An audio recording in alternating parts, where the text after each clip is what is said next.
Abuja residents cry foul over soaring electricity bills after system upgrade. Bandits unleashed terror on Marabar, Kankara. 2 dead, 5 injured, and 7 abducted. Kano State government accused protesters of seizing Ganduje's corruption files during hunger demonstrations. On the foreign scene, Sudanese peace talks kick off despite army's boycott.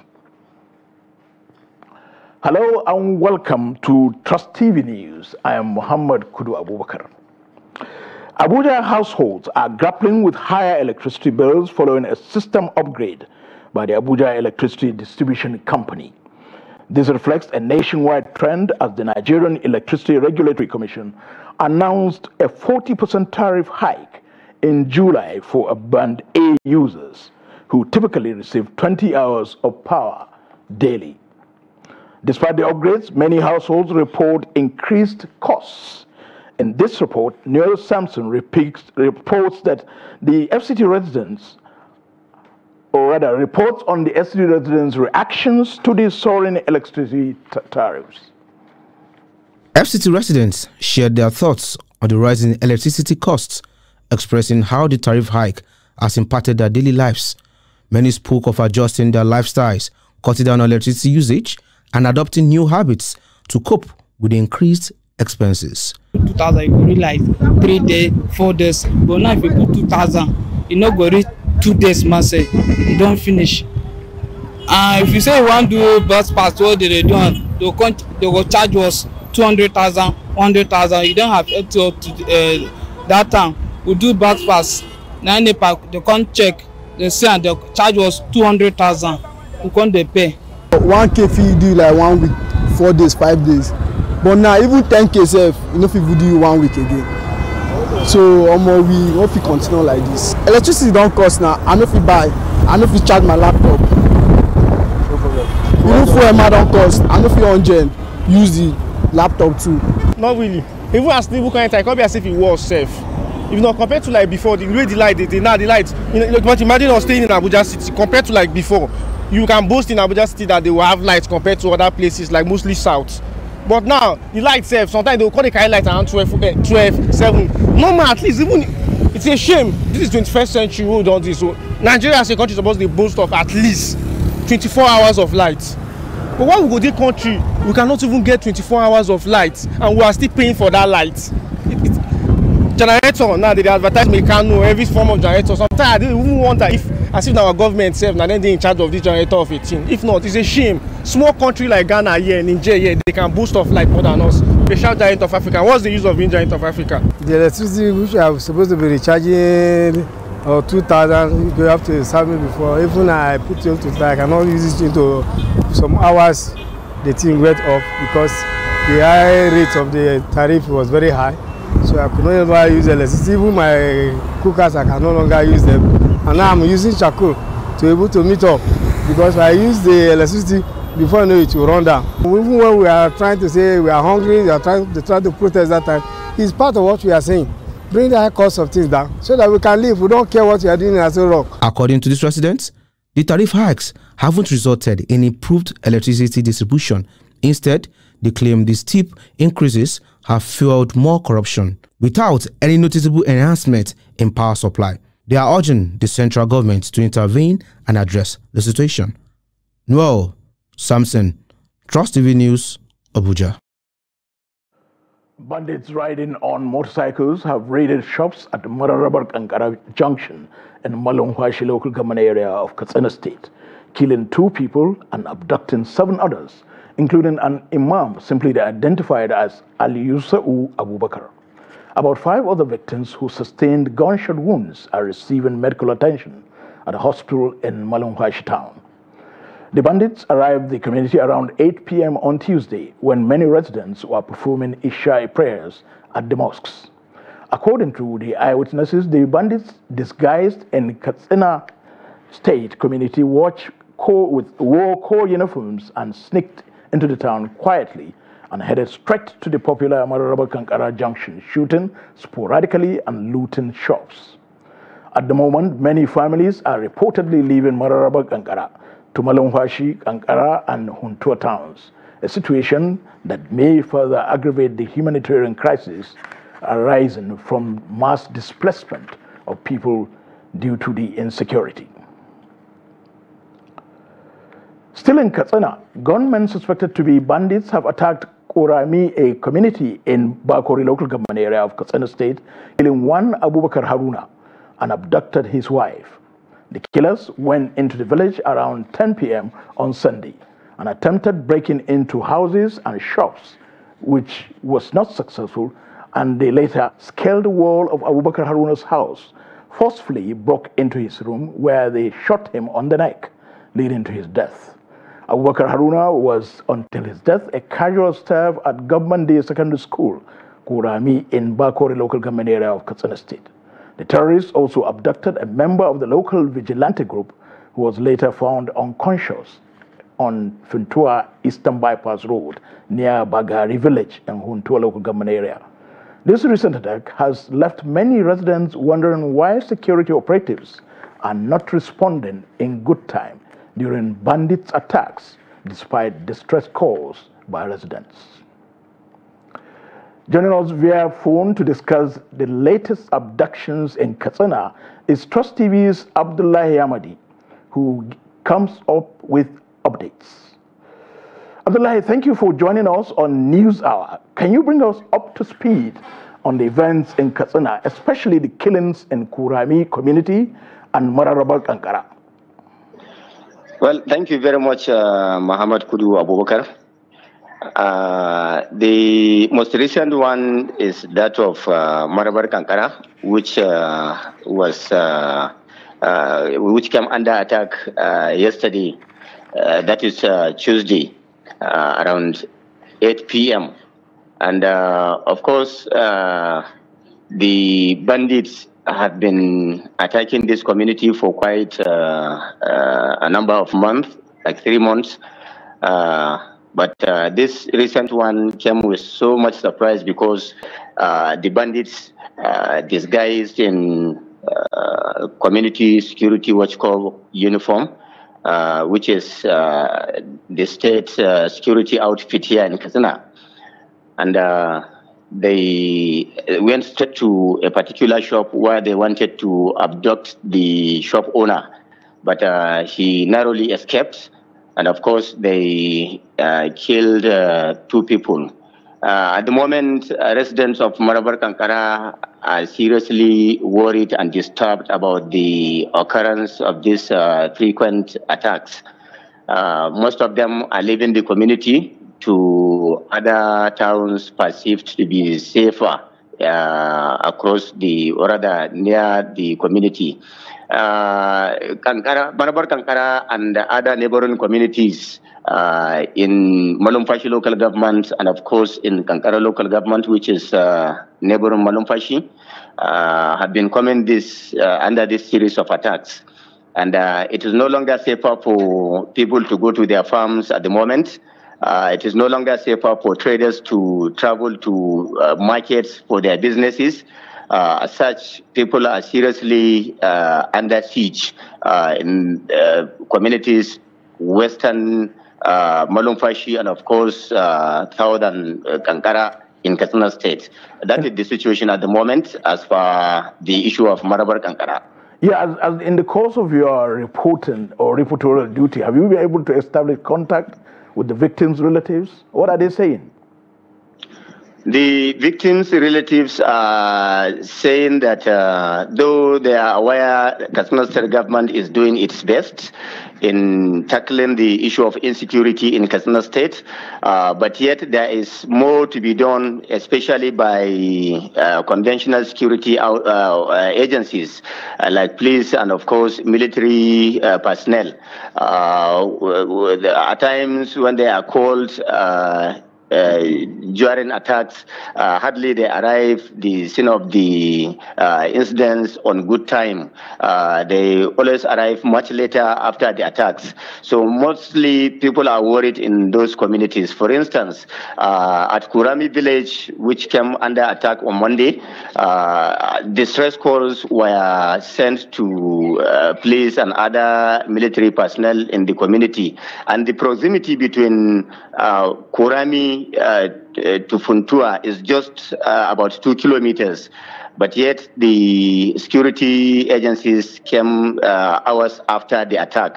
And they are also complaining about the Eastern Bypass, which linked Funtua-Katsina Road with the Funtua-Gusau Road.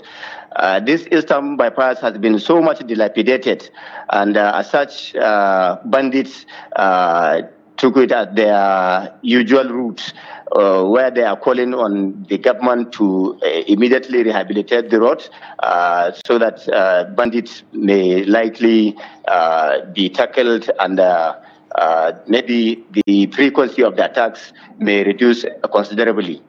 Yeah, for now, what are the authorities saying, especially the police and the state government? Up to this moment, neither the security personnel nor the state government has issued any statement regarding these two attacks, which consecutively happened on Monday and, of course, on Tuesday. So, Abdullahi Ahmadi, thank you so much for this update, and keep us posted, please. Thank you most sincerely. The Nigerian Association of Resident Doctors have threatened to embark on a nationwide strike if their abducted colleague, Ganiat Popola, is not released by August the 26th. The president of the Nigeria Association of Resident Doctors, Dele Abdullahi, made this declaration at a press briefing in Abuja on Wednesday, stating that the association has lost patience with the government's inaction over the abduction. Ganiat Popola, a registrar in the Department of Ophthalmology at the National Eye Center, Kaduna, was abducted on December 27, 2023, along with her husband and nephew. While her husband was released in March, Ganiat and her nephew remain in captivity. The association also notified the Nigerian Medical Association, the Ministry of Health, the Ministry of Labor, the President of the Senate, the Speaker of the House of Representatives, the Chairman of the Senate Committee on Health, the Chairman of the House Committee on Health, the Secretary to the Government of the Federation, and the Kaduna State Government. Abdullahi noted that the association has written several letters to security agencies, the federal government, and the Kaduna State Government, but are yet to see any significant progress in the action. Moving on, a devastating flood has killed 16 people and displaced no fewer than 3,834 residents in 10 local government areas of Jigawa State. The flood, which followed days of relentless rainfall, has submerged entire communities, leaving thousands homeless and destroying vast swaths of farmland. The Executive Secretary of the State Emergency Management Agency, Haruna Mairiga, confirmed this at a press briefing on Wednesday in Dutse, the state capital. He disclosed that approximately 3,936 homes were destroyed, and a total of 2,744 hectares of farmland were washed away by the flood. Many of the displaced have sought refuge in public school buildings where they live in overcrowded spaces and what is reported to be uncomfortable conditions. The Nigeria Security and Civil Defense Corps, NSCDC, in Jigawa State has recovered the remains of 2 men from a pond in Birnin-Kodu local government area of the state. The command's public relations officer, ASC Badaruddin Tijani, made this known in a statement issued on Wednesday in Dutse. Tijani said the deceased, identified as Abubakar Al-Haji and Abubakar Abdullahi, drowned while crossing the pond on their way to a market in Waza village. He added that the remains have been taken to Waza Health Facility. And in Bauchi State, the Bauchi State Emergency Management Agency has confirmed the death of 4 people as floods continue to affect some communities in the state. Director General of the agency, Masood Aliyu, confirmed this in an interview on Tuesday. He explained that the 4 deaths occurred in flood-ravaged communities in Shira, Giadi, and Katagum local government areas of Bauchi State. The DG added that in the 3 local government areas, large farmlands have been submerged by the flood. He also mentioned the destruction caused by the flood, including a damaged bridge that has left travelers stranded. He reiterated that thousands of hectares of farmland have been submerged by the flood. The SEMA director urged residents of the state living in waterways to vacate their houses as there are more threats of flooding in most of the areas in the coming days. Chairman of the Independent National Electoral Commission, Professor Mahmoud Yakubu, has called on security agencies to remain vigilant and ensure the smooth conduct of the Edo and Ondo governorship elections. Professor Yakubu made the call at a meeting of the Interagency Consultative Committee on Election Security in Abuja on Wednesday.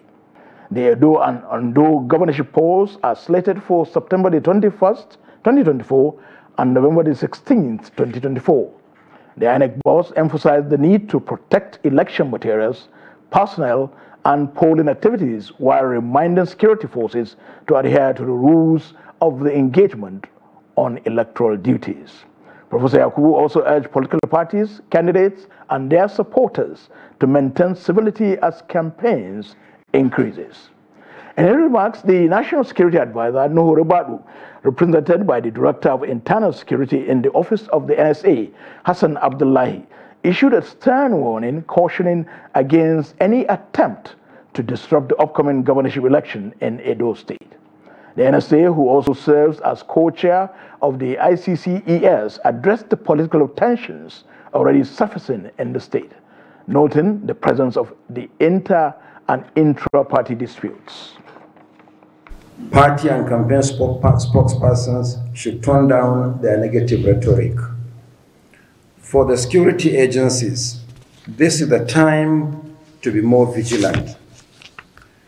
You should leave no stone unturned in dealing with any real or potential threat to the conduct of peaceful and transparent elections. Already, concerns have been expressed about the possibility of armed state and non-state actors disrupting processes.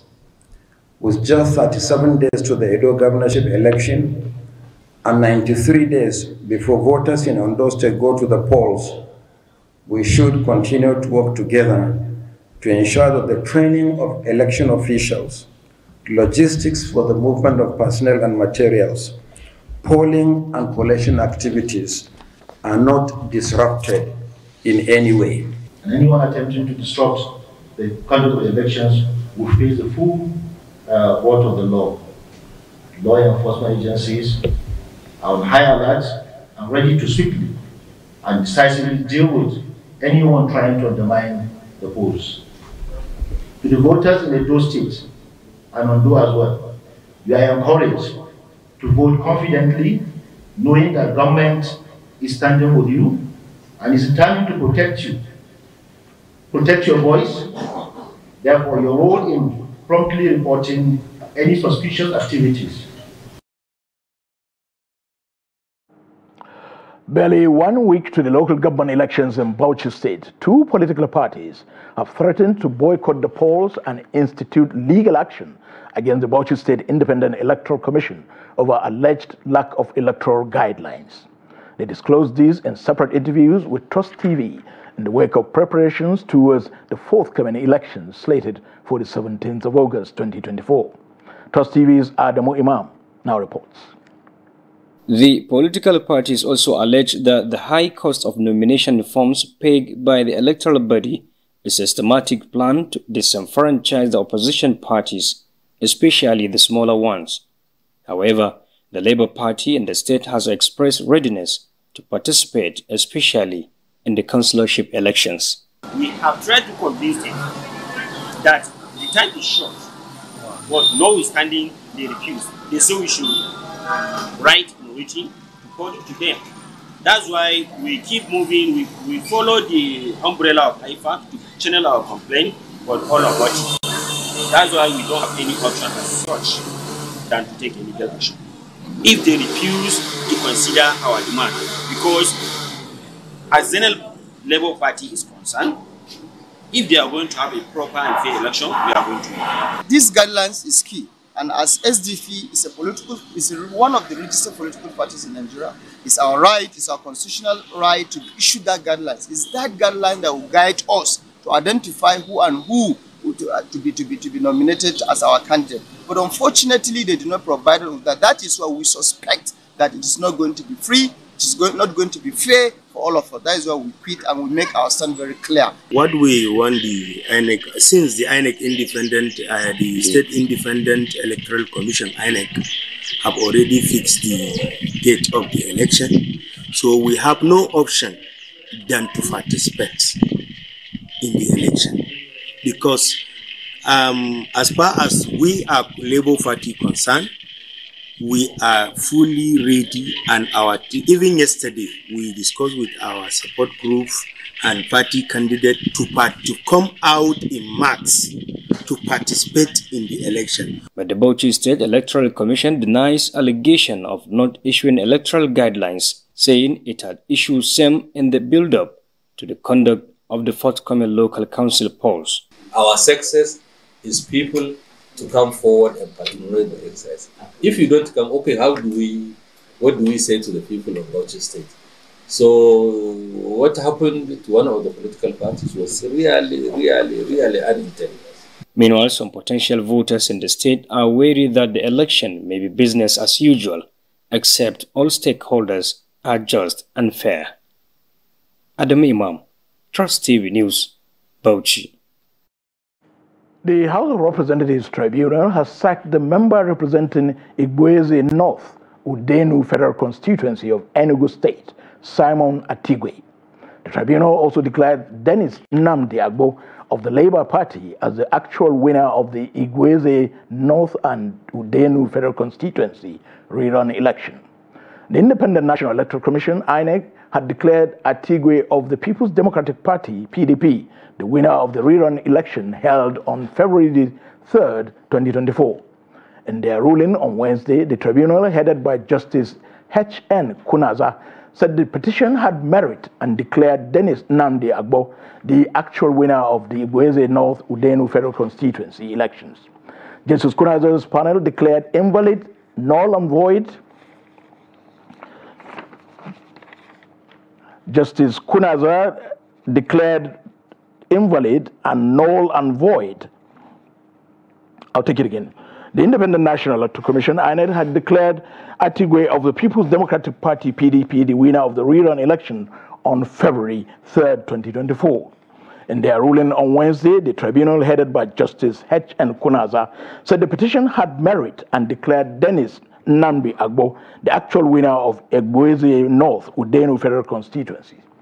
Justice Kunaza's panel declared invalid, null and void the 2,000 votes added to the PDP candidate and restored the votes of 25th of February 2023 of 14,229 for the PDP and 28,870 votes for the Labour Party candidate Dennis Agbo. The tribunal also held that Atigwe was not duly elected by the valid votes cast, as the petitioner won with 23,221 votes and PDP scored 21,863 votes. As such, the certificate of return issued to Atigwe should be withdrawn and issued to Dennis Nnamdi Agbo. Kano State government says the violent protesters that marred the August nationwide protest have carted away Dr. Abdullahi Umar Ganduja's corruption trial documents. The State High Court was one of the properties vandalized and looted by the hoodlums during the protest. According to the governor's spokesperson, Sinusi Bature Dawakin Tofa, the governor, Abba Kabir Yusuf, paid an on-the-spot assessment visit to Kano State High Court. The governor was conducted around the court premises by the Attorney General and Commissioner of Justice, Haruna Isa Dederi, Chief Registrar of the High Court, Abdullahi Adobayaru, and other High Court judges of the state. The statement described the vandalization as a masterminded and stage-managed mission in which the hired miscreants carted away corruption charges documents on the former governor of Kano State, Dr. Abdullahi Umar Ganduje, who has been facing multiple charges before the State High Court. The statement added that the miscreants destroyed virtually all the units of the High Court, including the office of the State Chief Judge, leading to losses in the sum of over 1 billion naira, following the stealing of office equipment, destruction of offices, burning of cars, and other relevant materials crucial to the dispensation of justice. The Speaker of the House of Representatives, Abbas Tajuddin, has withdrawn the controversial Counter-Subversion Bill 2024, which stipulates that any Nigerian who refuses to recite the national anthem shall be fined 5 million naira or face a 10-year prison sentence, or both. The withdrawal followed the outrage and opposition that trailed the provisions of the planned legislation, which many have described as draconian and anti-democratic. The bill, sponsored by the Speaker Tajuddin Abbas, is set for its second reading, where its general principles will be debated. According to the proposed legislation, anyone who destroys a national symbol or a place of worship shall be liable to the same punishment. But following the outrage and opposition that trailed the planned legislation, or rather the proposed legislation, the Speaker has announced the withdrawal of the bill and announced in a statement issued by his special advisor on media and publicity, Musa Abdullahi Kurishi, on Wednesday. The management of Media Trust Group, operators of the award-winning Trust TV, has restated its commitment to quality, factual, and in-depth broadcasting that will be in sync with the realities of the times. At an event to mark its third anniversary, the group assured that despite the challenges in the industry, the station will continue to uphold the highest standards of professionalism to ensure that viewers are effectively mobilized to make informed decisions as it documents the Nigerian story. Dr. Yakubu completes its report. Over the past 3 years, Trust TV has earned a reputation for its comprehensive news coverage, investigative reporting, and thought-provoking documentaries.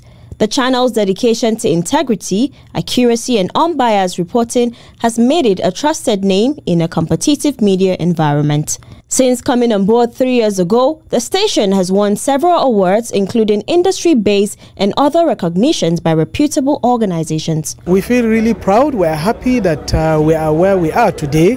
The journey has been quite tough, but we really appreciate the tremendous sacrifices of the staff and wish to reassure them that, like they say, the journey of 1,000 miles begins with a step. We are quite confident that pretty soon we will be on DSTV, because a lot of them are excited seeing us on DSTV, and I assure them that we're engaging with MultiChoice and will soon be there. It's been success all the way, and we believe it's just the beginning. In some years to come, the company through the television arm will compete with those that are very well known in the industry today. So I would like to congratulate all of us, especially the staff of Trust TV, for this feat. The last 3 years have been fulfilling. We are just starting. We are expanding our platforms. Our audiences are growing. So we'll continue to do better and reach different audiences, because Trust TV is, our tagline is documenting the Nigerian story. But basically, it's not just, we don't just want to sit down in the studios and talk. We want to go to the hinterlands, we want to go to cities and villages and tell the difficult stories that don't often come on TV. So we've been doing that, and we'll continue to do that, and we'll continue to expand our audience base. 3 years is just a starting point for a young TV channel like ours. I would think we're doing well. We'll continue to improve so that we can get to that level and compete at the highest level. At 3, the station says it is not just celebrating its accomplishments, but also expressing gratitude to its viewers, dedicated team, and supportive partners. The station says in the years ahead, it remains dedicated to its mission of delivering trustworthy and impactful content that resonates with audiences both near and far, with a promise of documenting the Nigerian story. Dorcas Yakubu, Trust TV News, Abuja. This is News Hour on Trust TV. Coming up after the break, Lagos residents turn to POS as banks ration cash withdrawals. More news when we return. Do stay with us.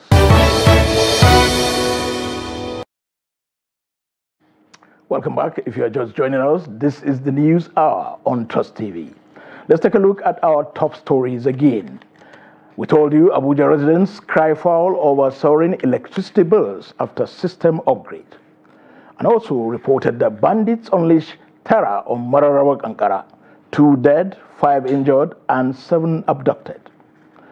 Moving on now, the price of onion has in recent weeks seen a significant increase in Kano, even as tomatoes prices have dropped. The shift in prices has left many consumers adjusting their shopping lists and recipes. At the Yankaba market, vendors are reporting a surge in onion prices. A resident simply identified as Saifullahi, who said the prices vary depending on the location and quality of the produce, explained that a bucket of tomatoes, which used to be sold around 3,200 naira and 3,500 naira, now goes for between 2,500 naira and 2,000 naira in some places.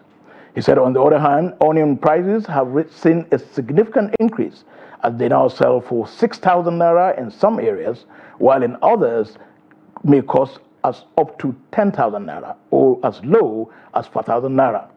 The cause of the price shifts is attributed to a combination of factors, including weather conditions, transportation costs, and supply chain disruptions. According to some vendors, the onion was severely affected by the recent rains, leading to a shortage in supply and a subsequent increase in prices. On the other hand, the tomato has been bountiful, leading to a surplus in supply and subsequent decrease in prices. A 62-year-old man identified as Tahir Ahmed has been detained by the Bauchi State Police Command for allegedly converting papers into what appeared to be new 1,000 naira notes. In a statement on Wednesday, the police public relations officer, Ahmed Wakili, said a concerned citizen reported the situation to the police and explained that the alleged incident took place while Ahmed was traveling from Sabongar in Narabi in Toro local government area of Bauchi State to Bauchi metropolitan area. Ahmed had joined a commercial vehicle in Tilden Fulani Market, heading towards Toro local government area, but in the course of the journey, he reportedly engaged in what witnesses described as ritualistic chanting, raising suspicions about the legitimacy of the currency. Following Ahmed's arrest, he confessed to police officers who seized the sum of 238,000 naira in suspected counterfeit notes. The statement also indicated that the Commissioner of Police, Awalu Musa Muhammad, has ordered an investigation into the incident. The point-of-sale POS business has emerged as a lucrative source of income, providing young Nigerian entrepreneurs with opportunities to stay engaged and productive while serving a growing customer base. The rise is attributed to banks' rationing of money withdrawals through automated teller machines, ATM. The report. Nigeria's cash scarcity crisis has taken a turn for the worse, with banks rationing withdrawals and the automated teller machines limiting daily cash withdrawals. In the midst of this, a new player, the point-of-sale operators POS, has emerged to fill the void. These mobile money operators has become a crucial part of Nigeria's financial market, offering cash withdrawals, deposits, and transfers to citizens. We give customers any amount they want, starting from 10, 50, 100 upward. And no bank don't pay that actual amount for POS and for other people too. But we know how we do it to serve our community. POS is very, very easy. It's a very good business now that you're in Nigeria. Because the reason is that now, if you want to go to bank, it's not even give you any assurance that you can get what you want. But if you go to POS people you can avoid to give you 50,000 naira or 100,000 naira. To POS, if you want to collect 100, if the agent is having up to that, you will receive it. You will receive the 100,000 naira cash. and the charges on it will just be 2,000 naira or lesser than 2,000 naira, which is bank. If you get to bank, if you only for you to enter the counter before you can receive 100,000 naira. Its benefit to society is it reduces the wastage of time. Sometimes you may need an information and you've done the transaction with the POS agent, and you can easily go there and ask for the transaction receipt and check if it's successful or not. But before you go to the bank, sometimes bank may not be available, bank may not be there, like mostly weekends it may not be there, but you as the POS agent, you can also serve as a bank. The customers acknowledge the crucial role these operators play in their daily financial transactions. Our banking system in Nigeria, I think concerning banking issue in Nigeria today, we see at times you go to bank and you see so many crowd, the place is crowded, and then you may need the money on time, and the money is not getting to you on time. You use many hours in bank. Serve the community every day, every minute, every hour. Anytime you go there, you get what you need from them. But the bank, at times you go to the ATM, you will not see money. When you enter the bank, they will say they don't have cash at hand. According to the Nigerian financial services market, there are now over 1.5 million banking agents across the country. These agents are continuously finding ways to adapt to the economic situation and make the best out of it. The Plateau State Commissioner of Police, Emmanuel Adesina, on Wednesday warned police officers in the state against snooping into people's phones in the state. According to the commissioner, in a statement by the spokesperson of the command, DSP Alabo Alfred, said the command has reliably gathered that some personnel have developed the habit of collecting people's mobile phones on the road and forcefully gaining access into them, claiming to be investigating internet fraud. He stated that such action is wrong and unlawful. The commissioner warned that whoever is caught snooping into the people's phones will be dealt with accordingly. The command consequently directed all divisional police officers, tactical team commanders, patrol and guard officers, especially the Anti-Cybercrime Unit, to act in accordance with the Cybercrime Prohibition and Prevention Act 2015, which mandates law enforcement officers to apply for ex parte orders from a judge in chambers for the power of arrest and issuance of a warrant for the purpose of obtaining electronic evidence in relation to cybercrime investigations. The commissioner also advised members of the public to report any misconduct by officers within Jigawa State. Stakeholders in the health sector are calling for the implementation of a sector-wide approach, SWAP, to ensure proper utilization and accountability in addressing health priorities. This, they said, is part of efforts to maximize resources and bridge the gaps in Nigeria's health sector. Habibat Ajayi reports. The Basic Healthcare Provision Fund, BHCPF, is financed by 1% of the Consolidated Revenue Fund, with the aim to providing healthcare for all, particularly the poor. Despite ongoing assurances and government funding, the situation in rural primary healthcare centers tells a different story, as initiatives have failed to meet the urgent needs of rural communities, leaving them trapped in a cycle of despair. There are many challenges. I will just highlight them. One is we don't have security.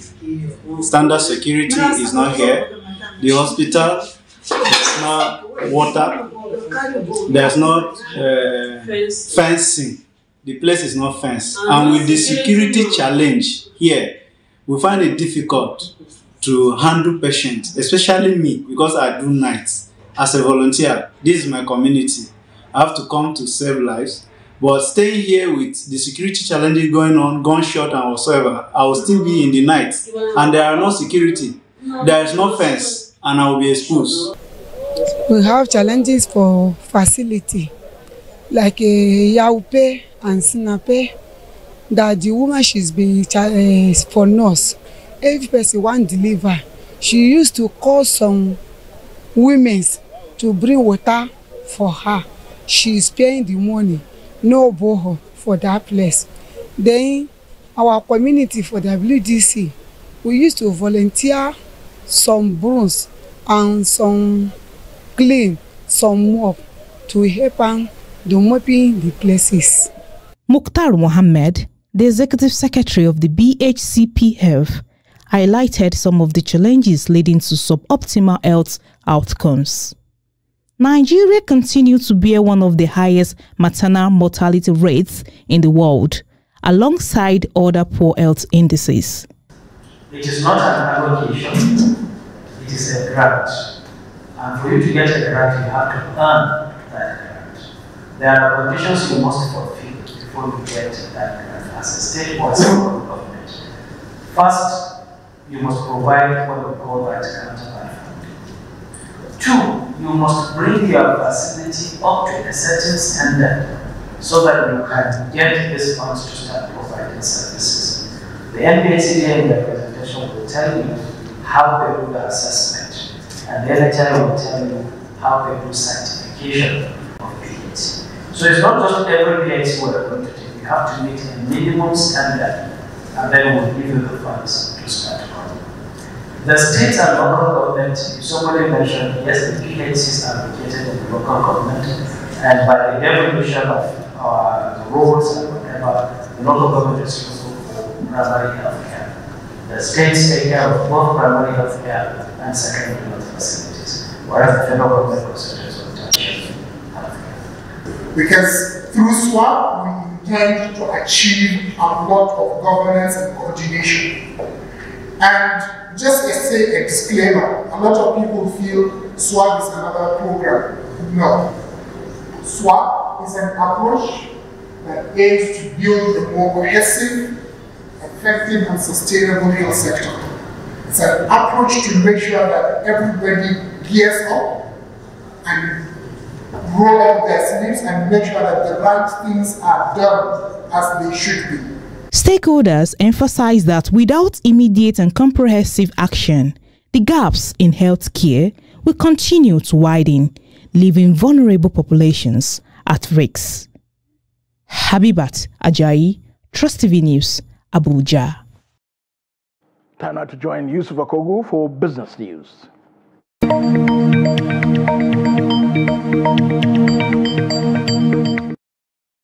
Welcome to Business News. I am Yusuf Akogu. Nigeria's external reserve has declined by 0.68% to $36.620 billion as of August 12, 2024, from the $6.872 billion recorded on August 7, 2024.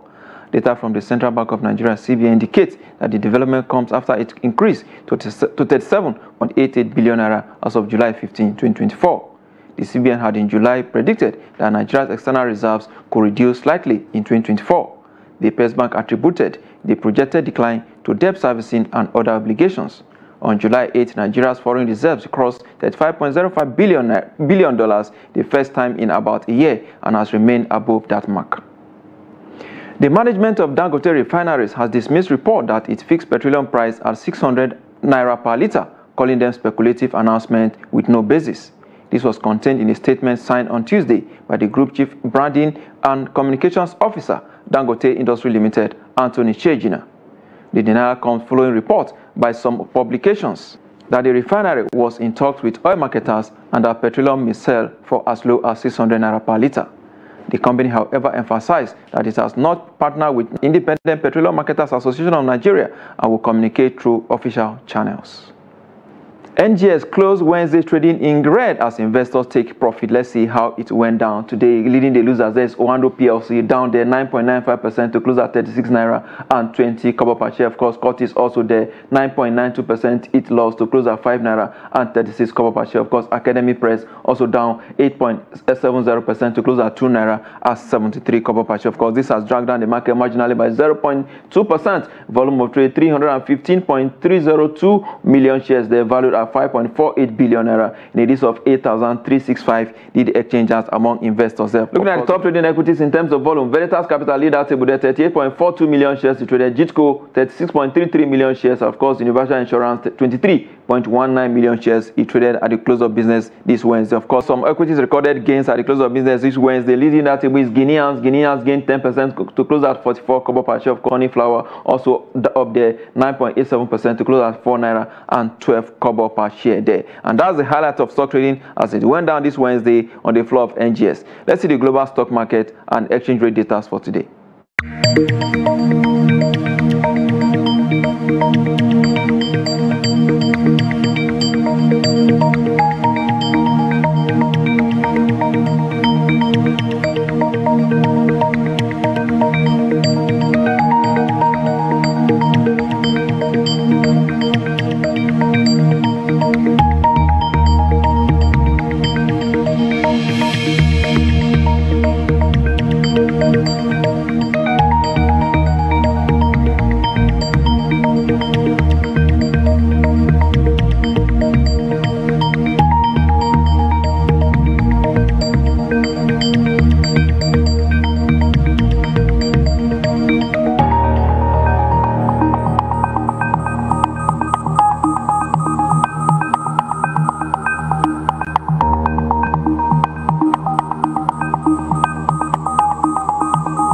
Oil prices were broadly steady on Wednesday as concern that conflict may spread in the Middle East and threaten production in one of the world's major regions for crude production is likely.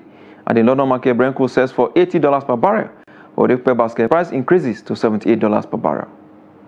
And that's business. I am Yusuf Akogu.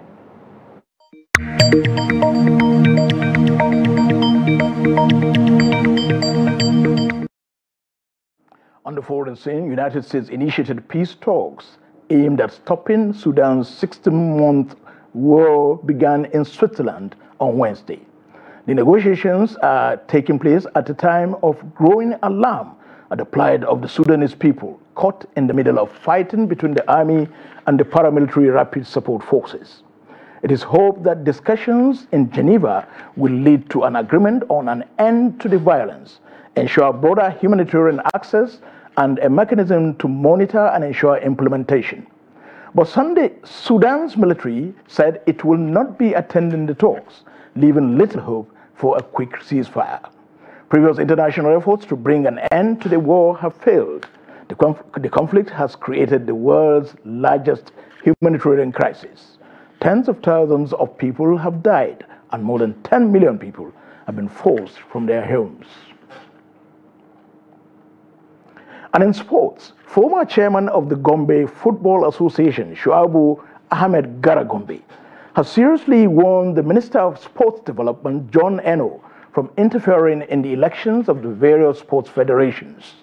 The fiery sports critic spoke against the backdrop of the minister threatening to rid the federations of officials who are not, in his words, adding any value to sports development, following the country's abysmal outing at the 2024 Olympic Games, concluded in Paris, France, on Sunday. Whilst frowning at the wastage of the 9 billion naira budget, Garagombe argued that the minister's plan could attract the wrath of the various international sporting federations or bodies which the federations are affiliated to. He warned the minister not to interfere in the electoral process, but should ensure that key positions are filled by the right persons.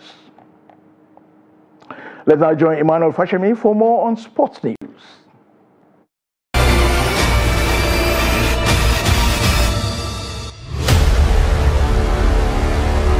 A total of 30 women coaches are participating in the second of a 3-module CAF C-license coaching course that commenced in Abuja last month. The first module held at the NFF/FIFA Technical Center, MKO Abiola National Stadium, Abuja, held 15th to 25th July and was followed by a 2-week internship at various clubs by the coaches. NFF Technical Director Austin Ogwevon, speaking on the training, said the second module started on Monday, adding that the team is impressed amazed by the discipline, dedication, and commitment of the coaches to the entire program.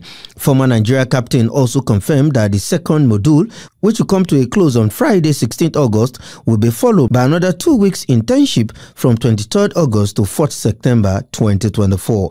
The third module, which comes with an examination for the participants, will take place 9th to 19th September 2024. NFF's head of education, Terry Babatunde Egwaoje, is among the coach educators team, which also includes coaches Issa Ladamboso, Wemimo Olariwaju, and Lawrence Indax. Among the 30 participants are former Super Falcon stars Precious Dede, Joy Jegede, Esther Michael, Maureen Eke, Otas Ogbonwa, Vera Okolo, Cecilia Unku, Taiwo Ajibuwe, Gloria Ofwegbu, and Amenzi Agewi.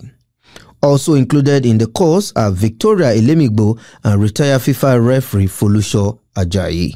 Benue State government is set to host the 20 media officers of Nigerian Premier Football League NPFL clubs this week. The two-day workshop is scheduled to take place in Makurdi. Theme of the event is the significance of media in growth and success of football as a global business. The 2024-2025 NPFL season will commence on Saturday, August 31st, with reigning NPFL champions Rangers of Enugu up against Federation Cup winners Academy Warriors of Maduguri in the opening fixture of the new season. The program is slated for Thursday 15th to 16th August 2024. And that is sports. I am Emmanuel Fashini.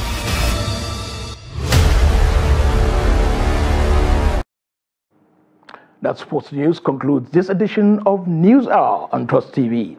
Do not forget to follow us across all media platforms and join our YouTube live stream for more news, programs, and documentary.